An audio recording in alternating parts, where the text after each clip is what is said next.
Hello guys, welcome to Pakistani real reaction. तो कैसे हैं आप सब? उम्मीद है आप सब बढ़िया होंगे, मजे में होंगे, खुश होंगे, आबाद होंगे। मेरा नाम है मुदस्सिर। हाँ मुबश्शिर। सो गाइस, बांग्लादेश ने भारत को बॉर्डर की तारें उखाड़ फेंकने की धमकी दे दी है। भाई साहब ये पगला गया पूरा। ये कहता है मैं इस दुनिया में नहीं बचना चाहता, मुझे आके भारत कब्जा कर लो। जो ये धमकियां दे रही है इसका मुझे तो नहीं लग रहा है वो। और भारत का भी ऊपर से तांडव चलेगा। अब क्या होगा सारा कुछ देखते हैं इस वीडियो के अंदर। काउंट करते हैं, रेडी वन एंड स्टार्ट। दोस्तों, बांग्लादेश सरकार के गृह मंत्री ने एक प्रेस कॉन्फ्रेंस करते हुए भारत को लेकर एक बड़ी बात कह दी। बता दें कि बांग्लादेश के गृह मंत्री लेफ्टिनेंट जनरल रिटायर्ड जहांगीर आलम चौधरी ने पुलिस के आईजीपी और बॉर्डर गार्ड बांग्लादेश के डायरेक्टर जनरल के साथ एक प्रेस कॉन्फ्रेंस की। इस दौरान उन्होंने कहा कि भारत को हमने सीमा पर फेंसिंग करने से रोक दिया है। इसके अलावा हमारी सेना भारत को 1 इंच भी अपनी जमीन नहीं लेने देगी। इसके साथ ही भारत के साथ जितने भी सीमा समझौते हैं उन्हें भी अगले महीने खत्म कर दिया जाएगा। बता दें, इसके बाद इस खबर को बांग्लादेशी मीडिया ने जमकर छापा है। दरअसल गृह मंत्री ने एक प्रेस कॉन्फ्रेंस करते हुए कहा कि भारत की सेना बॉर्डर सिक्योरिटी फोर्स यानी बीएसएफ पश्चिम बंगाल के मालदा के पास फेंसिंग का काम कर रही थी। अब इसे ही बॉर्डर गार्ड बांग्लादेश के द्वारा विरोध करने पर रोक दिया गया है। इसके लिए सीमा के पास रह रहे लोगों ने भी एक अहम भूमिका निभाई। इसके अलावा बांग्लादेश के गृह मंत्री ने यह आरोप लगाया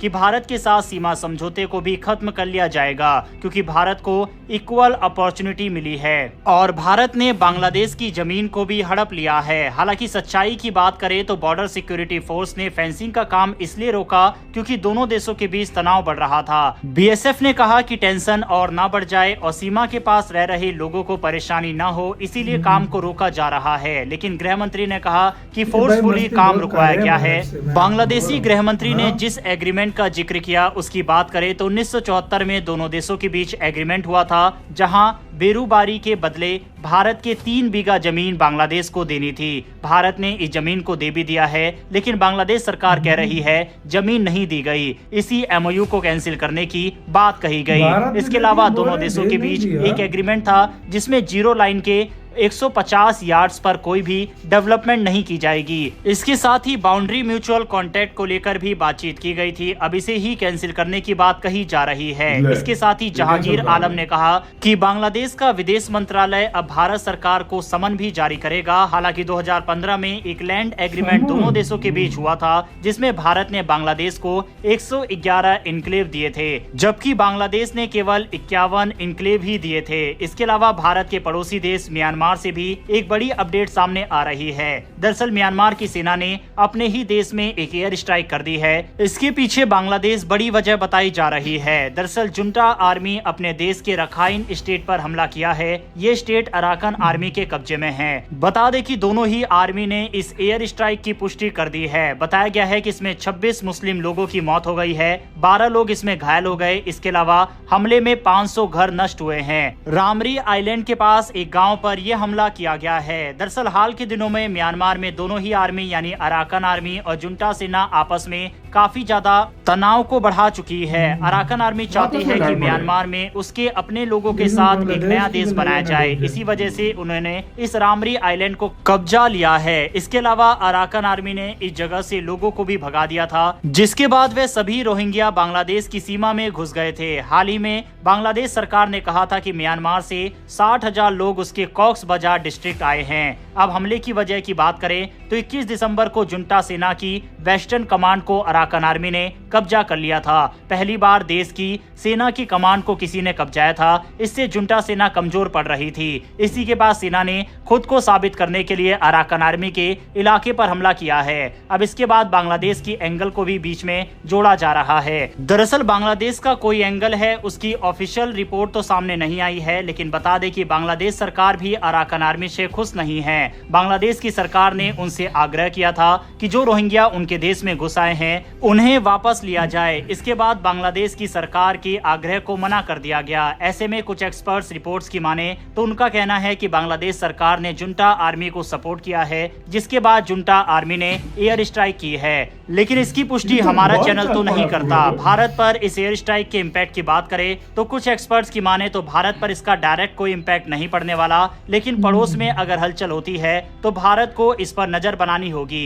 लेकिन अगर हाल ही के भारत के कुछ कदमों को देखा जाए तो भारत ने दोनों ही आर्मी के साथ अपना संपर्क साधा है। भारत ने म्यांमार में भी काफी इन्वेस्टमेंट किया हुआ है, तो ऐसे में भारत को इस पर नजर बनानी होगी। साफ है कि जहां इस समय भारत और बांग्लादेश की सीमा पर काफी ज्यादा टेंशन का माहौल है, तो वहीं म्यांमार और बांग्लादेश सीमा पर भी हालात अच्छे नहीं हैं। इसके अलावा म्यांमार के अंदर भी दोनों सेना आपस में भिड़ रही है। बहरहाल दोस्तों, इस खबर के ऊपर अपनी राय कमेंट बॉक्स में लिखकर बताइएगा। साथ ही बांग्लादेश जिस तरह के आरोप भारत के ऊपर लगा रहा है, इस पर भी अपनी राय कमेंट बॉक्स में लिखकर बताइएगा। इन्फॉर्मेशन और वीडियो पसंद आई हो तो वीडियो को लाइक करके हमारी आने वाली डेली ऐसी वीडियो के लिए चैनल को सब्सक्राइब कर बेल नोटिफिकेशन अवश्य दबा लें। फिर मिलेंगे ऐसी एक नई वीडियो के साथ। धन्यवाद, जय हिंद। बर्दाश्त कैसे कर रहा है? बोला है कि भाई यार ये तो हमारे पहले एग्रीमेंट थे जिसकी वजह से वो बाढ़ वगैरह का सीन था, ये समझ रहे हैं 74 के वो एग्रीमेंट अभी भी काम आएंगे भाई। अभी कर रहा है यार, मस्ती तुम करो, अभी मस्ती कर रहे हो, उस टाइम तो अच्छा मस्ती नहीं कर इसने रहे कहा है हो। कि जितनी भी बॉर्डर से रिलेटेड जितने भी वो हमारे बीच प्रोजेक्ट्स चल रहे थे वो सब कैंसिल करेंगे। वो कह रहा है सब कैंसिल करेंगे भाई मतलब ये चाहते क्या यार? ये मुल्क को बर्बाद करना चाहते हैं। मुझे जो लग रहा है यूनस को बस इधर ये बहाना लगाया प्रॉमिसली मुझे अभी जो लग रहा है, मुझे जो अभी लग रहा है बहाना लगाया या नहीं लगाया उसका मुझे नहीं पता। जो मुझे अभी लग रहा है ना, जो आने वाला टाइम मुझे लग रहा है, इंडिया और बांग्लादेश के दरमियान ये गवर्नमेंट इतनी नफरत पैदा कर रही है, इतनी नफरत पैदा कर रही है कि ये दोबारा ताकि मिल ना सके। सच बताऊं, ये मिल ना सके। और दूसरी बात, यूनस जो है ना, फिर से भारत ये बांग्लादेश पे अब उसको आ गया मजा। अब वो उठना नहीं चाहता किसी तरीके से, वो चाहता है टक टुक लग जाए भारत के साथ, कोई लड़ाई शड़ाई हल्की सी लग जाए ताकि मैं लंबे समय तक। इसकी प्लानिंग ही अलग है, तुम समझ नहीं रहे हो। ये उस टाइम तक इंडिया के लोगों के, बांग्लादेश के लोगों में जो जिनके दिल में अच्छा खासा मतलब वो प्यार करते हैं इंडिया से ना, तो वो इतनी नफरत उनके जहन में भी पैदा कर रहा है कि वो कल को जो है ना वो इंडिया से शदीद नफरत करे। इसको प्लांट ये सेम सिस्टम कर रहा है। इसको प्लांट ही तब किया गया ताकि भाई साहब ये भारत के खिलाफ नफरत पैदा करे, सही और ठीक ठाक नफरत पैदा करे, और वो उसमें कामयाब भी हो रहा है। मैं अगर सच बताऊं वो कामयाब भी हो रहा है। और भारत की तरफ से भी उसने उखाड़ वो इंडिया का कुछ नहीं सकता, लेकिन लोगों के दिलों में नफरत डाल के ये पंगे बॉर्डर पे कार के ये लोगों के दिलों में और नफरत पैदा कर रहा है। इंडिया को इससे फर्क नहीं पड़ता कि वो बांग्लादेश के लोगों का अपना नुकसान है, लेकिन इससे फर्क ये पड़ेगा कि फर्ज करो कल को कोई मसला होता है तो वो लड़ाई वाले मामला बहुत बिगड़ सकता है। सही बता रहा हूं मैं। और ये जिस तरीके से ये फिर इंडिया को नहीं जानते कि उधर भी इंडियंस बैठे हैं, बस एक इशारा इंडियन का काफी है, वो तो आर्मी से पहले घुस जाएंगे उधर। मैं सच बता रहा हूँ, इंडियन इतने मतलब वो बहुत भाई बिगड़े हुए हैं। आपको नहीं पता इंडियंस अभी ये बहुत, मैं हैरान हूँ कि अभी तक उस दिन देखा था सिर्फ बॉर्डर पे बनक करने आए थे तो इंडिया के गांव वाले डंडे उठाकर आ गए थे उनको मारने। कितनी बार ठोक भी चुके हैं कितने बांग्लादेशी, लेकिन वो सुधर नहीं रहे। सही बात है। आपको किसके कहना है? अपनी राय बताना, अपना बहुत ज्यादा ख्याल रखना तो यार।